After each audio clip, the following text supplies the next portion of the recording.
정부는 재정 확대를 통한 경기 회복의 골든타임을 놓치지 말아야 합니다. 민생과 경제 회복을 위해 최소 30조 원 규모의 추경을 제안드립니다. 29번의 연쇄탄핵, 23번의 특검법 발의, 38번의 제2호권 유도, 셀 수도 없는 갑질 청문회 강행, 이 모두가 대한민국 건국 이후 처음 있는 일입니다. 단언컨대 국정 혼란의 주범, 국가 위기의 유발자, 헌정 질서의 파괴자는 민주당 이재명 세력입니다, 여러분. 비상계엄을 한 이유를 다 민주당 탓이라고 했는데 탄핵을 몇 번 하고 뭐 단독 입법을 몇 번 하고 국회 예산을 깎았다 이 얘기를 하는데 만약에 그런 것 때문에 그 비상계엄을 하면 대한민국은 이제 수도 없이 대통령은 자기 마음대로 비상계엄을 하게 됩니다.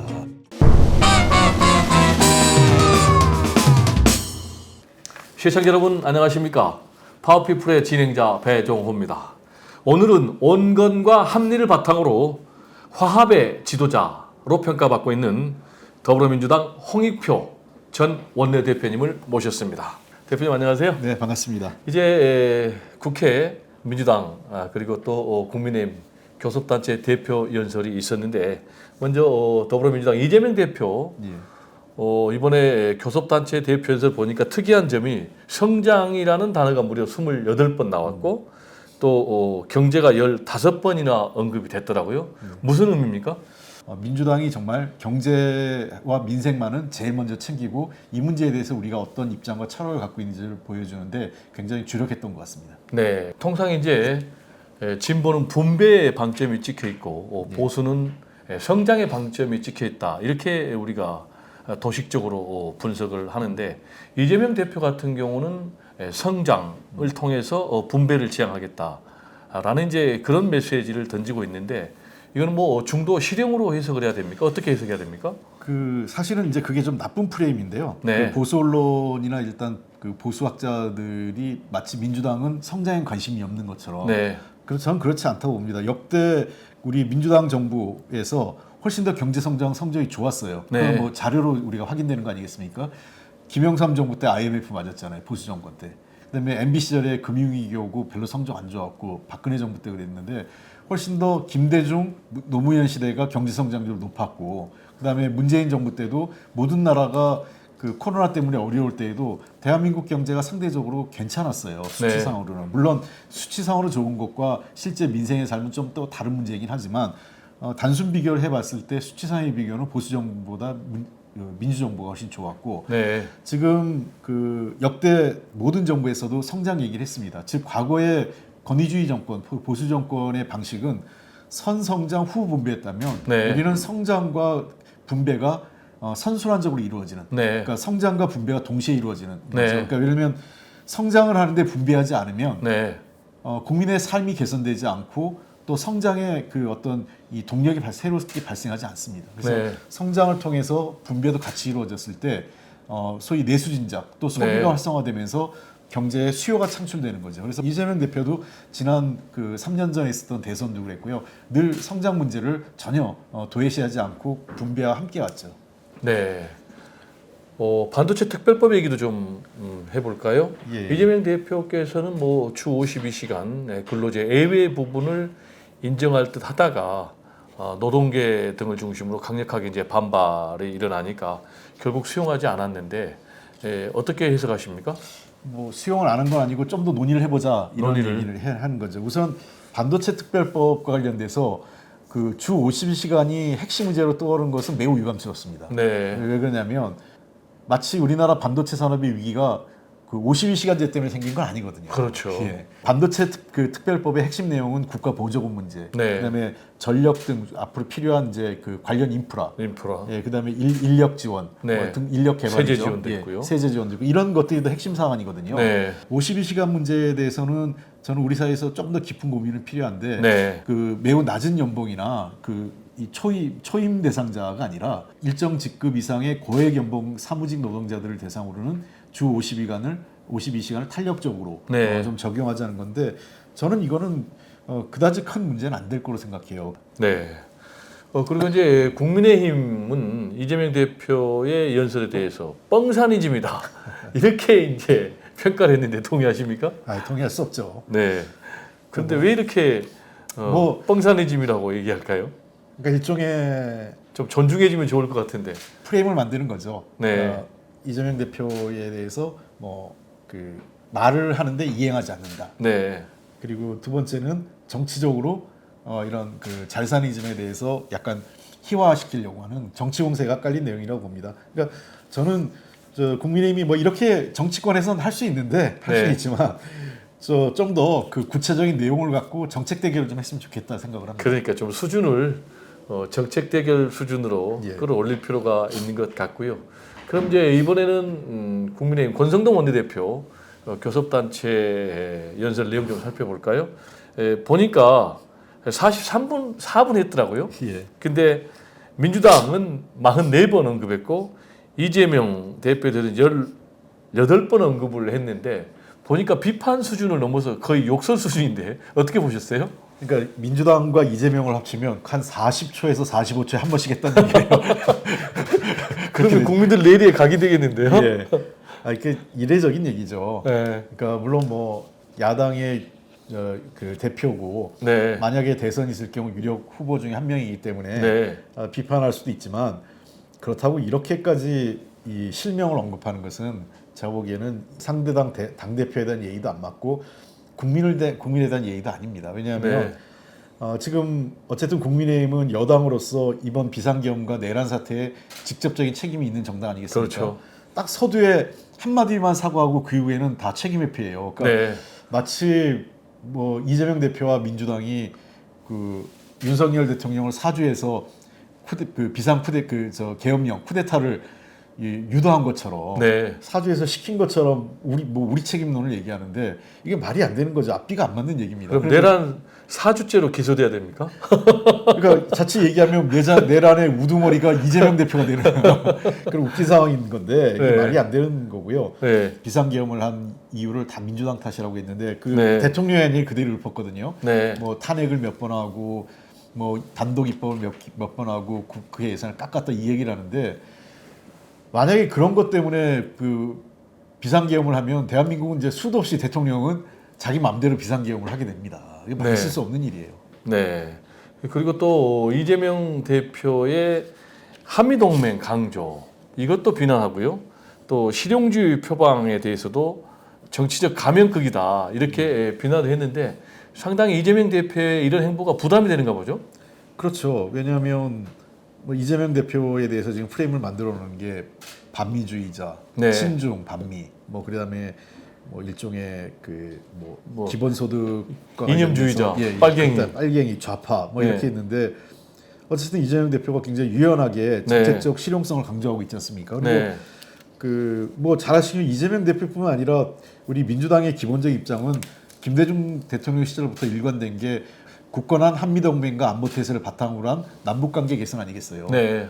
그 벗어난 적이 없어요, 우리는. 네. 근데 늘 얘기만 하면 뭐 민주당은 뭐 한미동맹을 반대하고 언제 우리 민주당이 주한미군 철수하라고 한 적이 있습니까? 뭐 아니면 우리가 한미관계를 깨자고 한 적이 있습니까? 네. 한미동맹을 바탕으로 한반도와 동아시아 지역의 안정과 평화를 유지한다는 것이 기본 외교적 노선이었기 때문에 이재명 대표의 한미동맹 강조는 입장이 바뀐 것도 아니고 네. 또 이것이 무슨 뭐 거짓말도 아니고요, 가면도 네. 아니고 일관된 민주당의 입장을 이재명 대표가 재확인했다 이렇게 보입니다. 네. 자, 지금부터는 좀 뭐 헌법재판소 탄핵 심판 얘기를 좀 해볼까 하는데요. 윤석열 대통령 많은 국민들이 우라통이 터질 것 같아요. 입만 열면 거짓말이다, 궤변이다 이런 평가를 받고 있는데. 그래도 아직까지 현직 대통령 아니겠습니까? 네. 자격이 정지됐지만 네. 그렇다면 이것은 어쨌든 내가 책임하에 이루어진 일이다. 네. 뭐 무죄를 주장한다 하더라도 네. 근데 그게 아니라 좀 곤란하면 아랫사람이 했고 나는 몰랐다. 네. 나는 누구를 체포하라고 지시한 적 없었다. 네. 그리고 그 제일 황당했던 게 아무 일도 일어나지 않았다면서 호수에 비친 뭐 달 얘기를 한 거 아니겠어요? 네. 달 그림자. 예, 달 그림자 얘기해서 자 아무 일도 일어나지 않았는데 대한민국의 국격이 이렇게 하락하고 국민들이 지금 한겨울에 고생하고 그리고 수출 관련 기업들 그 무역하는 기업들이요 이것 때문에 손해를 본 게 뭐 한두 푼이 아니에요. 왜냐하면 네. 환율이 한 10% 이상 올랐잖아요. 그 네. 인해서 정부한테 소송하고 싶다 이런 사람도 있어요. 그러니까 그만큼 국민들이 삶이 어려워졌고 나라는 엉망이 되고 또 지금 나라가 그 윤석열 대통령 때문에 탄핵 찬반으로 두 조각이 나 있는 상황인데 아무 일도 없었다라고 얘기하는 거는 정말 국가 지도자로서 무책임하고 졸렬하다 이렇게 보입니다. 자, 그리고 윤석열 대통령이 다 부정했는데 딱 하나 인정한 게 있어요. 예. 비상계엄 관련해서 중앙선관위에 군 경찰 자기가 투입을 지시했다. 예. 라고 했단 말이에요. 그러면서 이제 부정선거 음모론을 중요한 비상계엄 단행의 명분으로 내걸었는데 최근에 헌재 탄핵 심판에서 이 부분도 네. 중앙선관위 사무총장 그리고 또 국정원 3차장에 의해서 완전히 무너졌죠? 그러니까 윤석열 대통령이 소위 그 부정선거론에 대해서 아마 극우 유튜버들을 많이 본 것 같아요. 네. 그러다 보니까 계속 부정선거론을 신앙처럼 믿고 있는데 네. 일단은 국정원 전 3차장 백종욱 전 차장이죠. 네. 이분이 나와서 얘기하는 것은 선관위가 서버 점검에 불응했다고 얘기했거든요, 대통령은. 그렇죠. 그러니까 이제 소극적이었다. 군 투입했다. 네, 그래서 강제로 했다는 건데 네. 그 자기가 2023년 10월에 선관위 서버 점검 갔을 때 선관위가 불응하지 않았고 네. 뭐 다 협조했다는 거 아니겠어요? 네. 근데 그럼 왜 5%밖에 못 받냐? 네. 310개 정도밖에 못 받다는 거는 열심히 했는데 6,400개 중에 다 볼 수가 없어서 랜덤으로 우리가 보통 점검할 때 우리는 그렇잖아요. 네. 뭐 시간이 충분하면 다 볼 수 있겠지만 다 안 되면 이렇게 랜덤 방식으로 이렇게 샘플을 보지 않습니까? 그래서 네. 문제가 있으면 더 보는데 여기 한 6,400개 중에 한 310개 정도 봤지만 아무 문제가 없었다는 거였어요. 네. 자기가 봤는데 아무 문제가 없어가지고 우리는 더 이상 이걸 할 문제가 없고 어떤 이 외부에서 침입해서 해킹 당하거나 그로 인해서 결과가 조작되는 그런 것을 확인하지 못했다는 거예요. 네. 그리고 그 선관위가 국정원이 정기적으로 서버 점검합니다. 네. 맞아요. 망분리가 돼 있는지. 네. 그래서 그런 것들에서 점검했더니 문제가 없다. 그리고 선관위 사무총장은 윤석열 대통령이 임명한 사람이에요. 네. 그러니까 문제가 없다고 얘기하는 네. 거예요. 서울대 동기. 예.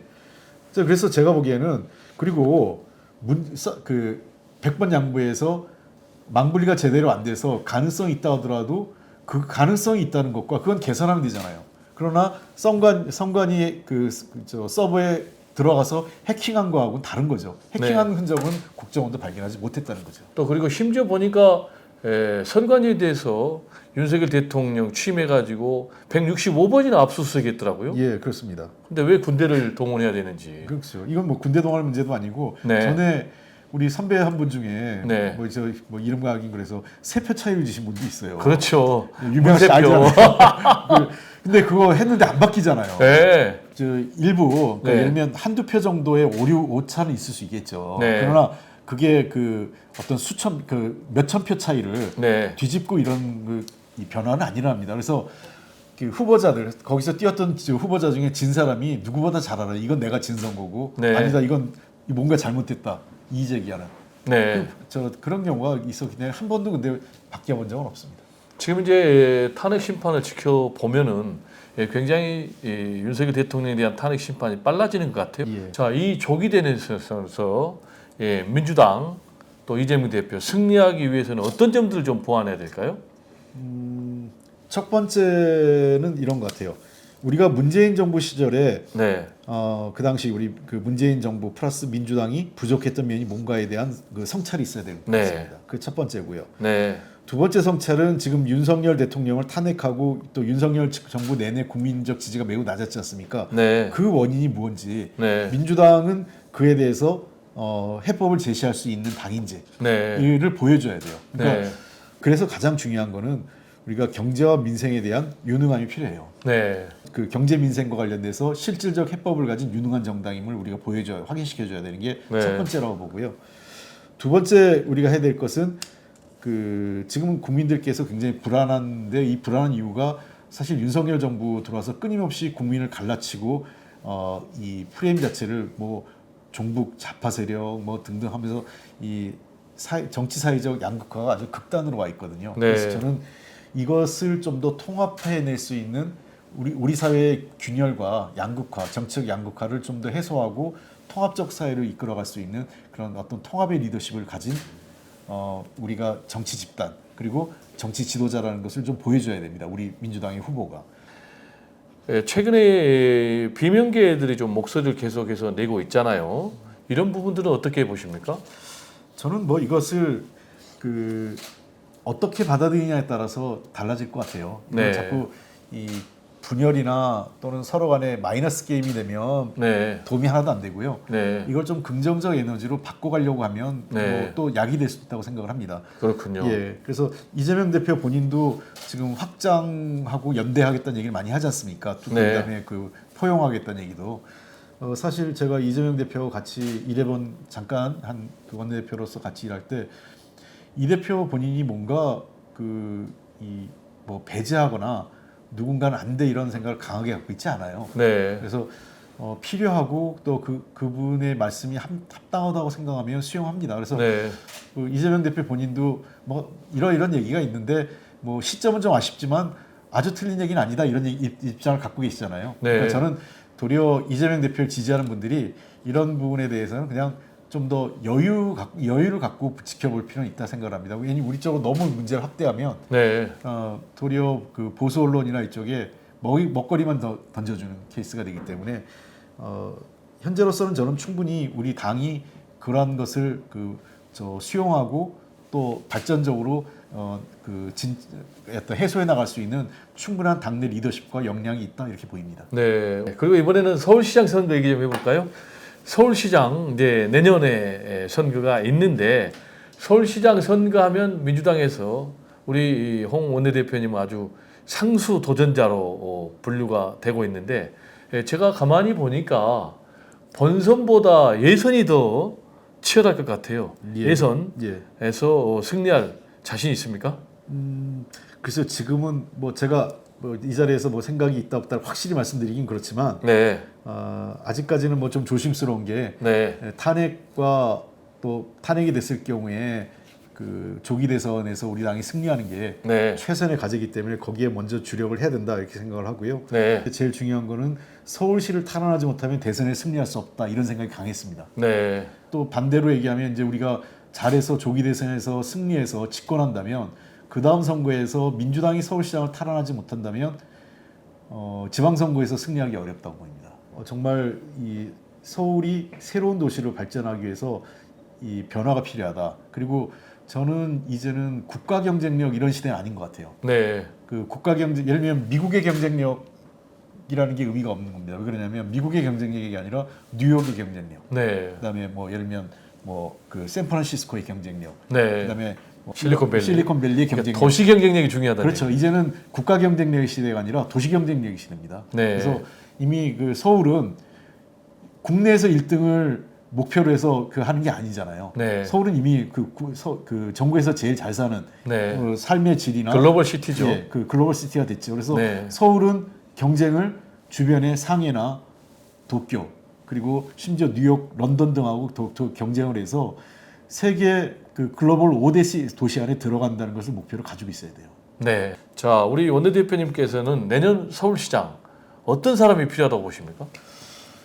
그 첫 번째 제일 중요한 것은 아까 제가 말씀드렸지만 글로벌 시티에 걸맞는 어떤 국제적 어떤 역량을 가지고 있는 사람이 된다고 생각합니다. 두 번째 중요한 것은 우리 사회의 그 통합과 포용입니다. 예, 서울이란 도시에서 먼저 이런 사회경제적 양극화를 좀 더 줄여나가려는 노력. 네. 그런 노력을 통해서 정치적으로도 그 양극화 해소. 그러니까 그거는 통합이죠. 네. 그러니까 포용을 통한 통합입니다. 그다음에 세 번째라는 거는 굉장히 그 현안에 대해서 그 잘 알아야 됩니다. 그러니까 정책 역량이 뛰어나야 되죠. 네.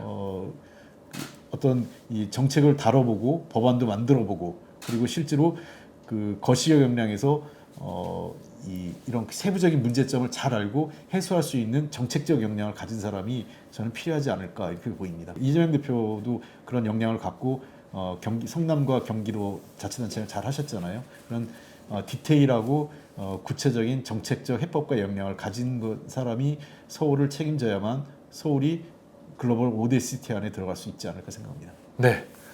우리 원내대표님이 서울시장 되면은 서울이 글로벌 5대 시티가 될 것 같다. 나는 이제 그런 느낌이 팍팍 오는데요. 오늘 말씀 감사드립니다. 네, 고맙습니다. 네. 네, 오늘은 민주당 내 화합의 지도자로 평가받고 있는 홍익표 전 원내대표를 모시고 혼란스러운 탄핵 정국 수습 방안과 조기 대선의 향배 등에 대해서 자세히 알아봤습니다.